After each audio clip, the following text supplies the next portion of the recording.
ప్రేక్షకులకు నమస్కారం. చూస్తున్నారు కదా కాంగ్రెస్ విజయం ఎలా ఉందో. ముందుగా ఊహించిందే మేము చెప్తూనే ఉన్నాం. మీరే అవాకులు చెవాకులు పేలుతూ వచ్చారు.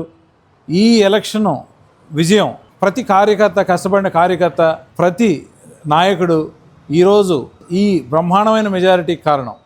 కాంగ్రెస్ పార్టీ ఈరోజు చాలా స్ట్రాంగ్గా తయారవుతుంది రోజు రోజుకి. అందుకనే మేము కాంగ్రెస్ ప్రభుత్వం చేసే ఒకటి అభివృద్ధి, సంక్షేమం. మేము ఇచ్చిన 6 పథకాలు ఇంప్లిమెంటేషన్ కావచ్చు, ఒక స్ట్రాంగ్ లీడర్షిప్.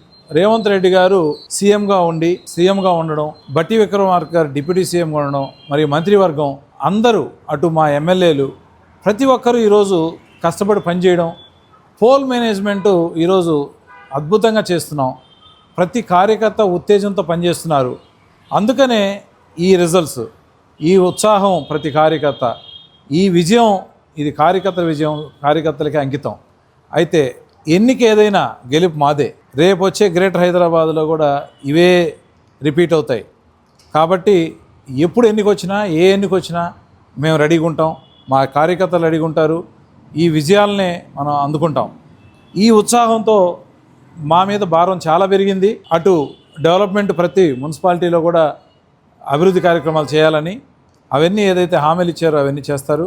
మీరు ఇలాగే ఈ కాంగ్రెస్ పార్టీని ఆదరిస్తారని చెప్పి, రేవంత్ రెడ్డి అన్న ప్రభుత్వాన్ని, కాంగ్రెస్ ప్రభుత్వాన్ని మీరు అండగా ఉంటారని, అటు మా అధినాయకత్వం రాహుల్ గాంధీ గారు అహర్నిశలు కష్టపడి మీరు అద్భుతమైన పుష్ ఇస్తున్నారు కాంగ్రెస్కి. అటు పార్లమెంట్లో కావచ్చు, జాతీయ స్థాయిలో, ఇటు రాష్ట్ర స్థాయిలో రేవంత్ అన్న అండ్ అందరూ మంత్రివర్గ సభ్యులు.